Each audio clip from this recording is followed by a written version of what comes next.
디모데후서 1장입니다. 사도 바울이 자기의 생명이 마지막에 다가온 것을 느끼고 그러면서 쭉 주변의 사람들을 돌아볼 때 이때 참 외롭다 하는 것을 우리가 느낄 수 있습니다. 아시아에 있는 모든 사람이 사도 바울을 버렸다. 그러면 그 에베소 교회를 통해서 온 아시아에 있는 사람이 복음을 들었다 그러는데, 그럼 그 아시아에 있는 모든 사람이, 그렇다면 에베소 교회도 마찬가지입니다. 사도 바울에 대해서 등을 돌린 그런 상태입니다. 더 이상 위문하는 것도 없고 사람을 보내는 것도 없고 돕는 것도 없고 감옥에 지금 갇혀서 죽음을 기다리고 있는 거죠. 그리고 사람들이 자기한테 피해가 올까 봐 아마 그래서 그럴 겁니다. 그런데 여기에 한 사람이 있죠. 오네시보로의 집에 긍휼을 베푸시옵소서. 왜냐하면은 참 나를 자주 격려해주고 내가 사슬에 매인 것을, 즉 감옥에 죄수로 있는 것을 부끄러워하지 아니하고 로마에 있을 때 나를 부지런히 찾아와 만났습니다. 굉장한 위로를 오네시보로를 통해서 받았음을 알 수 있습니다. 사람이 복음을 전하고 또 잘 나갈 때는 모든 사람이 존경하고 할지라도 사회 분위기가 바뀌어가지고 오히려 복음 전하는 게 죄인 취급받고 바른 소리 하는 것에 대해서 이 정치가들이 감옥에 가다버리고 그럴 때에 자기도 피해를 입을까봐 모든 사람이 그 사람에 대해서 등을 돌려버리고 말이죠. 오히려 나쁜 소리를 지어가지고 오히려 그 오물을 껴기도 하고 그런 상황. 지금 사도 바울이 그런 입장이 되어 있습니다. 지금 로마 정부로부터는 죄인으로 지금 사형을 당했끔 감옥에 갇혀가 있습니다.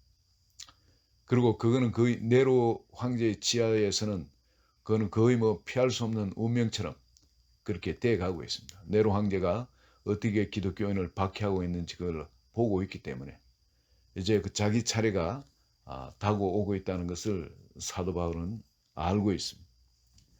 근데 여기서 참 그런 마음에 모든 사람이 등을 돌리고 욕을 하고 멀리 할 때에 생각나는 사람이 자기 제자입니다. 디모데 사랑하는 디모데에게 그저 하나님께서 그냥 은혜 그냥 부어주신 게 은혜고 긍휼이 아니겠습니까? 그리고 이런 불안한 가운데 시국이 참 불안한 가운데 그렇지만 긍휼을 베풀어 주시길 기도하고 은혜를 베풀어 주시길 기도하고 마음의 평안을 주시기를 이렇게 기도하고 있습니다. 그러면서 또 참 사도 바울 한 번 더 이 제자를 좀 보기를 원하는 것은 이 디모데의 눈물, 자기를 보기를 원하는 그 위에서 기도하고 하는 그 눈물 때문에도 그렇지만은 이 자기가 다시 한번 안수해서 그 디모데 속에 있는 하나님 주신 은사들이 불을 듯이 다시 일어나도록, 그래서 하나님의 사역에 대를 잘 이어갈 수 있도록, 자기는 이제 세상에서 페이드아웃 때가 나가더라도 이제 그 다음 때 자기 영적 자식이 디모데 아니겠습니까? 이런 자기 영적 자식들한테는 자기에 있는 모든 엑기스가 그대로 옮겨져 가지고 그들 그런 사역을 해주길 바라는 겁니다. 그래서 한 번 더 보기 원하는 것은 자기 속에 있는 이 성령의 권능으로 또 이런 임파테이션 같은 이런 걸 주실 수 있는 하나님이 주시는 은혜로 말미암아 그게 그대로 디모데한테도 옮겨질 수 있도록 더 불을 듯이 일어나도록 그것을 간절히 소원합니다. 그리고 또 하나 부탁하는 게 있죠. 그래서 7절에 보면 하나님이 우리에게 주신 것은 두려워하는 마음이 아니라, 어떤 세상이 어떻게 바뀌더라도 그 두려워하는 마음이 아니라, 사람들이 시국이 바뀐다고 등 돌리고 욕하고 배신하고 할지라도 그런 사람에 대해서 그냥 조금 더 그런 게 아니라, 하나님이 우리에게 주신 마음이 어떤 마음이냐면 오직 능력과 사랑과 절제하는 마음이다. 자, 이게 여러분 마음이라 해야 되지만 또 이 원어에는 영이라 돼요. 하나님이 우리에게 주신 영은 어떤 영이냐면은 능력의 영이에요. 성령은 능력의 영입니다. 사랑의 영입니다. 그리고 근신하는 영, 절제하는 영입니다. 바로 이런 능력으로 세상을 이길 수 있는, 성령의 능력으로 세상을 이길 수 있습니다. 우리의 힘이 아닙니다. 오직 성령의 능력으로 세상을 이길 수 있습니다. 그리고 또한 우리가 이길 수 있는 것은 바로 하나님의 사랑의 법으로 세상을 이길 수가 있는 겁니다. 바로 이 사랑의 영으로. 그리고 또한 여러분, 우리가 거룩 가운데 있을 때 세상을 이기거든요. 그 세상의 모든 우리를 더럽게 하는 것, 또 우리를 참 옛사람으로 돌아가도록 만드는 여러 가지 유혹으로부터 절제하는, 바로 근신하는, 바로 그 영, 이 거룩의 영으로 우리가 세상을 이길 수가 있는 겁니다. 바로 하나님이 우리에게 주신 것은 바로 이 세상적인 어떤 그 이길 수 있는 도구가 아니고, 이런 두려움도 이길 수 있는 것이 바로 우리에게 성령을 주셨기 때문인데, 그 성령은 바로 능력의 영이랍니다. 이 두려워하는 마음을 깨뜨려버리고 이길 수 있는, 돌파할 수 있는 바로 그 영을 주신 겁니다. 세상의 어떤 것도 하나님께로부터 오는 이 성령은 늘 이길 수가 있는 겁니다. 바로 이 능력의 영, 사랑의 영이고, 이 절제의 영, 근신의 영이기도 하고, 바로 거룩의 영이기도 합니다. 지혜의 영이기도 합니다. 우리에게 주신 것이 바로 이러한 성령께서 주신 거고, 이 성령의 감동하심으로 받아서 우리 속에 이런 거룩한 마음, 이 사랑의 마음, 그리고 이 모든 것을 이길 수 있는 이 권능으로 무장시켜 주신 성령에 사로잡힘 받을 때, 그럴 때 비로소 우리가 세상을 이길 수 있게 되어진 겁니다. 그리고 이런 능력으로, 또 이런 사랑으로, 또 이런 세상으로부터 절제해서 거룩한 이런 마음으로 우리가 무장되어질 때 우리가 하나님의 능력을 따라 복음과 함께 고난을 능히 받을 수가 있는 겁니다. 여기 사도 바울이 디모데한테 부탁하는 건, 디모데가 어린 신앙인이 아니지, 목회자지 않습니까? 목회자이기 때문에 이런 부탁을 합니다. 8절에 내 갇힌 자 된 나를 부끄러워하지 말고, 즉 너도 갇히거나 뭐 죽거나 하는 이런 거를 부끄러워하거나 그래 하지 말고, 오직 하나님의 능력을 따라 복음과 함께 고난을 받으라. 복음과 함께 고난을 받. 그냥 우리 죄 때문에 고난을 받거나 무지해서 어리석어서 고난받는 것, 그런 것이 아니고 복음과 함께 고난을 받는 것, 이거는 당연히 받아야 됩니다. 일의 상급이 있기 때문입니다. 그리고 우리를 부르신 것이, 이런 자리로 부르신 것이, 복음과 함께 고난을 받을 수 있도록 우리를 불러주신 이것이 은혜라는 겁니다.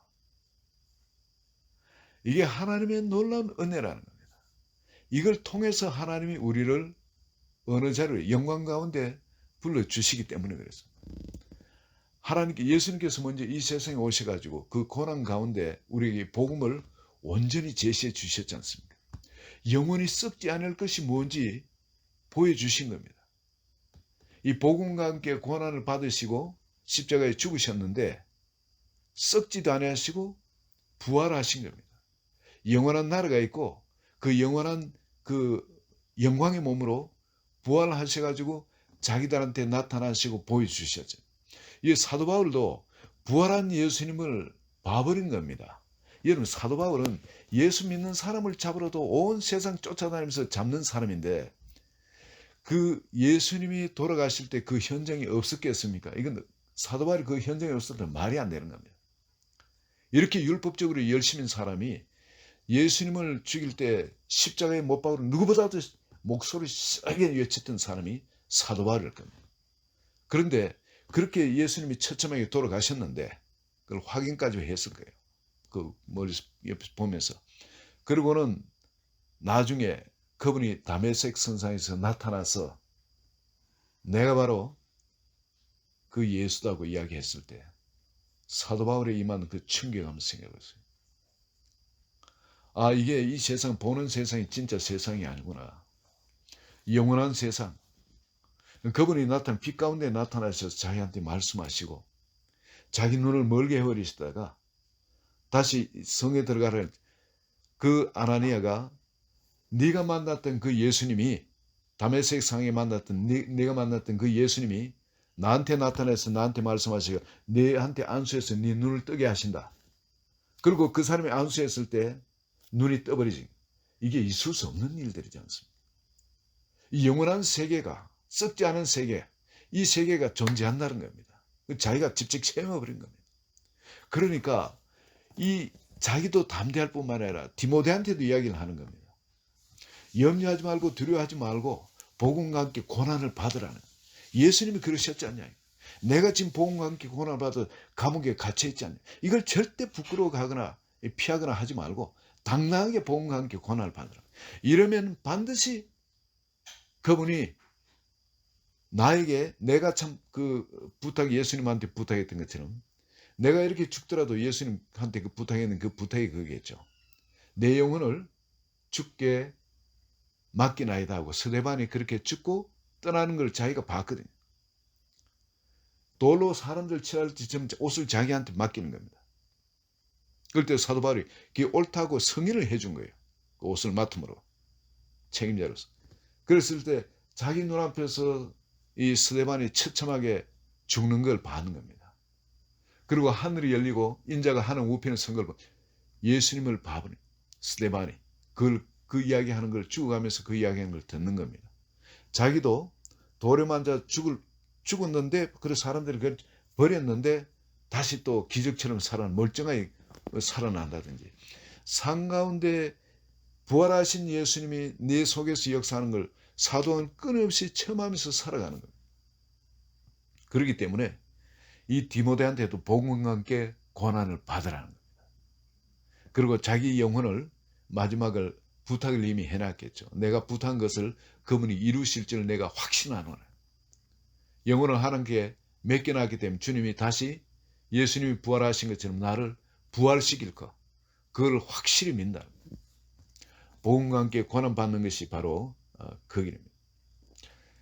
그래서 12절에 다시 이로 말미암아 내가 이 고난받는 것을 부끄러워하지 아니한다랍니다. 부끄러워하지 않은 것은 내가 믿는 자를 내가 알고 바로 그 예수님을 내가 알고 또한 내가 의탁한 것을 그날까지 그가 능히 지키실 줄을 확신하느라. 그래서 이 디모데에게도 다시 부탁하는 것이 14절에 우리 안에 거하시는 성령으로 말미암아 네게 부탁한 아름다운 것을 지키라. 이 아름다운 것이 뭐겠습니까? 나를 성령께서 우리에게 주신 게 바로 능력과 사랑과 근신한 영, 절제하는 영인데 바로 그 성령께서 우리를 이 복음의 마지막 달려갈 길을 끝날 때까지 이 성령께서 우리에게 지켜주시고 또 성령께서 우리와 함께 행하시면서 하실 그 일을 위해서 마음을 다해가지고 아름답게 그걸 지켜나가는 거죠. 그걸 부탁을 합니다. 참 이게 자기가 죽기 전에 사랑하는 아들 디모데한테 영적인 아들 디모데한테 유언처럼 이 마지막 서신을 보냅니다. 이것이 디모데한테만 보내는 것이 아니라 오늘 이 자리에 계신 우리 모두에게 나와 함께 이 자리에 계신 모든 사람에게 주님께서 보내시는 바로 주님이 보내시는 사랑의 서신인지 믿습니다. 사도 바울이 그래 살았지만은 바로 예수님께서 그 삶을 사셨거든요. 그리고 우리가 그 뒤를 따라오기를 주님은 초청을 하십니다. 그래서 복음을 부끄러워하지 마시고 어느 누구한테도 복음을 굽히거나 가르거나 그러지 마시고 당당하게 어느 때라도 복음을 당당하게 드러내시고 빛이 임할 때 어두움은 물러갑니다. 그렇다고 저 사람 빛을 싫어하니까 내가 빛을 감춰야지. 그럼 내가 어둠한테 당하게 되어 있습니다. 언제든 감옥에 갇히든 사형을 당하든 사자밥이 되든 복음을 당당하게 비치기 때문에 우리는 그저 등으로서 빛을 드러내면은 빛의 일은 빛이 알아서 합니다. 우리는 단지 그 빛이 드러나도록 하는 등일 뿐이니까 항상 우리 자신을 빛이 밖에 드러날 수 있도록 깨끗하게 비춰서 그래서 어둠이 있는 곳에 빛이 필요한 곳에 것에 나가서 비추는 역할, 그 역할을 잘하면 되는 줄로 믿습니다. 바로 이 주님의 부탁이자 이 사도 바울의 부탁, 이 부탁이 오늘 우리 한 분 한 분의 삶 가운데서 살아가는 현장에서 그대로 역사하기를 예수 그리스도의 이름으로 축원드립니다. 같이 기도합니다. 하나님 아버지, 좋으신 아버지, 우리에게 주신 이 놀라운 이 복음의 영광, 이 복음의 축복, 이 복음의 능력이라 해서 참으로 감사드립니다. 우리를 구원해 주시고 무조건적인 사랑과 은혜로서, 긍휼로서 우리를 그 영광 가운데 초청하여 주셨사오며, 오늘 바로 이 사도 바울이 감옥 속에서도 마지막 유언처럼 우리에게 부탁하는 것, 우리 가슴에 새겨지도록 주님 성령께서 도와주시고 역사해 주소서. 예수님의 이름으로 기도합니다. 아멘.